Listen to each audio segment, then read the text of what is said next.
NRL vids 090 back here with another video this afternoon, or is it this afternoon? Yeah, now it's this afternoon. It's 12:04 in the afternoon, and this is a video that I wouldn't normally upload at this time, but today I will be uploading a little bit earlier than I usually do, because obviously I'm home now.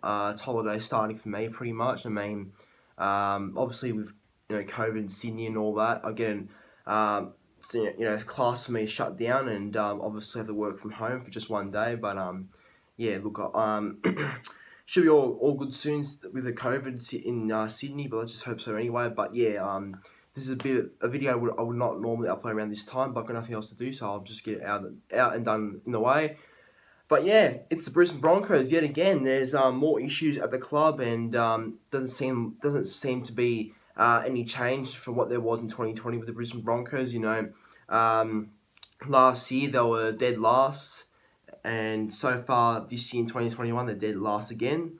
So far there's been a lot of thrashings, like by 50, 40, 30 points to the Broncos last year, and yeah, this year again it's been the same situation. They keep leaking points and keep getting smashed every week. Is there an exodus at the club? Yes, there is, and there was talk about that last year as well.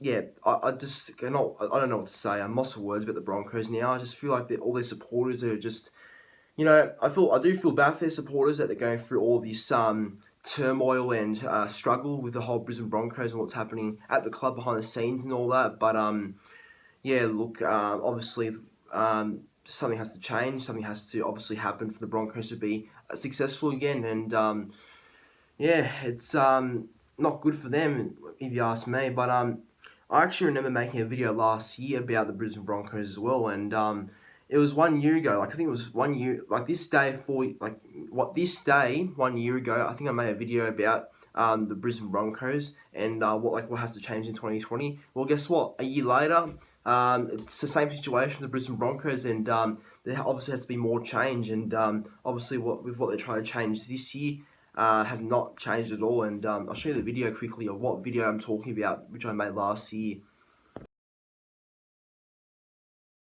And you guys can go watch that video later. But yeah, look, my thoughts on the Broncos and just what's going on with the whole situation there. I just think that the players, the whole playing group, is lacking someone, a real leader in that team. They're lacking a lot of leadership. They're down in confidence. Clearly, the younger players, obviously, it's not good to see when you see a lot of your squad struggling from confidence and not really playing to their potential best. And I think Broncos have like I've said this before. The Broncos do have a talented squad of a lot of great young players like Tony Staggs, but even though Staggs hasn't even been on the field this year, and I don't know when his next game will be in 2021. They've got Payne Haas, great young player. They've got Xavier Coates for just this year, and he'll go to the Melbourne Storm next year. They've got guys like Corey Pakes, who isn't that bad. Jake Turpin's okay, and they've got some solid young players, I believe, the Broncos, but just that, they don't all gel. And I think it's mainly because there's a lack of experience amongst the squad to kind of get these young guys into shape and to get these young guys confident and wanting to play for the Brisbane Broncos, to succeed. I think that the Broncos do lack that sort of real leader, and that, as we know, the Broncos are definitely trying to find some leadership and trying to make some changes into to what works around the club and the squad. And obviously they've signed Adam Reynolds, but Adam Reynolds, he won't be at the Brisbane Broncos until next year in 2022. But I think he's a perfect example of what the Broncos do need. Like he's a good leader, Adam Reynolds. You can tell by what attributes he does bring to the South Sydney Rabbitohs in terms of leadership and just his playing ability as well. He's always really good when he plays. He's always consistent. Adam Reynolds always does a job for the Rabbitohs, and I'm sure Brisbane Broncos fans and everyone else, of course, would be expecting nothing less from Adam Reynolds. I bet everyone's expecting to see the same Adam Reynolds at the Brisbane Broncos, but to be honest, the Broncos don't have as a good a squad than the Rabbitohs do, and I think it'd be interesting to see how Adam Reynolds does lead this Broncos team next year, because I don't know, Broncos will do much again next year. I mean, they should, if they're going to get Adam Reynolds and a couple more players like that. But yeah, I don't know. It's going to be interesting how Adam Reynolds does lead this team around. And it's not just the playing group, I think, that's struggling at the moment. It's also just the backboard and like the staff, and I think everything behind the scenes is just also kind of cursing the Broncos. Obviously, a couple of days ago, like last week, I think it was, the Broncos head of football, Peter Nolan, he's been there for about 9 or 10 years, I believe, and the Broncos knew it was about time they cut him from that role. So now they signed Ben Ikin, a former Brisbane Bronco player himself. He was currently working on NRL 360, but last night was his last episode, so he's now going to step into that head of football performance, whatever it's called again, role for the Brisbane Broncos. And I feel like that, at least he's been part of the Broncos before. At least he understands what the problems are. Like I've watched the NRL 360 like many times, and I've seen what his views on the Brisbane Broncos are. And I've got to say, they are very, very smart views of by Ben Ikin. He obviously knows what issues are happening there, what he personally thinks should change, and what the club needs to do going forward. And Ben Ikin's a very smart man, so I think he'll go really well in that head of performance role with the Broncos. Starting now probably.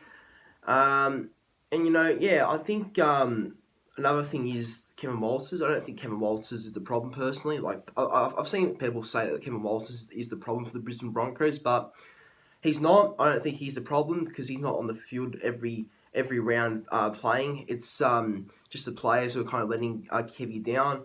But I did read a couple of days ago that there were some stats from this time last year with Anthony Seibert when he was coaching the Brisbane Broncos to how Kevin Walters is going now.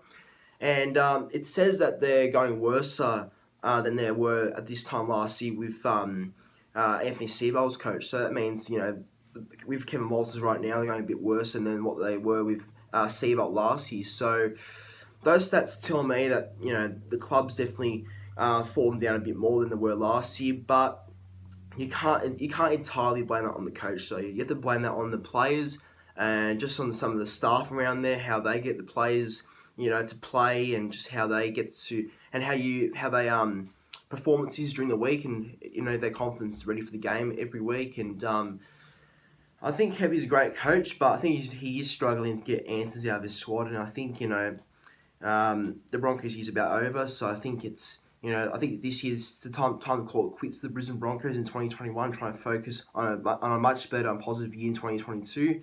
That's probably what Kevy's thinking at the moment, but I'm sure Kevin Walters would like to finish 2021 with the Brisbane Broncos on a strong note, just for their fans to get a bit of confidence heading into 2022 and just to end the year well, pretty much. But I think it's safe to say that the Broncos is officially over in 2021. Just need their players to start stepping up, and I guess seeing what players deserve to be there in 2022 and what players don't deserve to be there in 2022. Because there's a lot of players off contract. Like I've already heard that Pangai Jr. might be on his way out immediately to go to the West Tigers. They might force him out. I heard Jamal Asako is another one that could be going. Corey Oates is someone that has hardly got any game time this year and has been really forgotten by the Brisbane Broncos, and he could be on his way out as well. I've also heard players like Kobe Hetherington, the young Broncos hooker, back row and hooker, I'm pretty sure. Lock, back rower, hooker. Could be going to the Bulldogs very soon, because Bulldogs obviously have his father play for the club before, Jason Hetherington. He's a legend of the club, and obviously they can bring Kobe Hetherington to the Bulldogs, and I heard that could be a done deal very soon, so that's not good to lose when you're young prospects coming up. But yeah, there seems to be a lot of change happening to the Brisbane Broncos next year, and so there should be. I think Broncos have too many dead wood in the team, and too many issues around what people they do have at the club at the moment. I think there has to be a real overhaul of the club. I've never really seen Broncos be in this sort of state before, because when I've watched the Broncos, I've always found them a very top team with a lot of talent and a very strong club. But just now, I mean, from last year to this year, I've never really seen the Broncos in this state before, and this is the new Brisbane Broncos. They're going to be like a building club like the Bulldogs are at the moment. They're going to be like a couple of teams who are just building from scratch to hopefully a good rebuild for the future, and that's the Broncos at the moment. They're in a real building phase, and they're going to have to really try and get the best people in the club and the best signings and players, etc., in the whole club and organisation. So good luck to the Broncos in terms of that, but it's going to be a long process, I believe. But yeah, very disappointing that nothing has really changed the Broncos since 2022 to 2021, because they're still last. They're still getting smashed every week. They're still getting like 1 or 2 wins. You know, occasionally during a month, and yeah, it's not good enough. And I think that the Broncos need to start playing a lot more better. Need someone to give them confidence to play well and try and compete and try and beat the Bulldogs or whoever it is competing for the wooden spoon in 2021. Because I tell you what, if the Broncos do get back-to-back wooden spoons, it's going to leave a real dirty mark on their culture and leave a really bad, yeah, I guess stay in the club. But you know, we'll see how Broncos go for the rest of the year, and let's see what they can do to try and improve their season. Guys, that's the end of the video. If you did enjoy, make sure you do like, comment, and subscribe to the channel, and I will catch you in another video when I do upload another one. So see you then.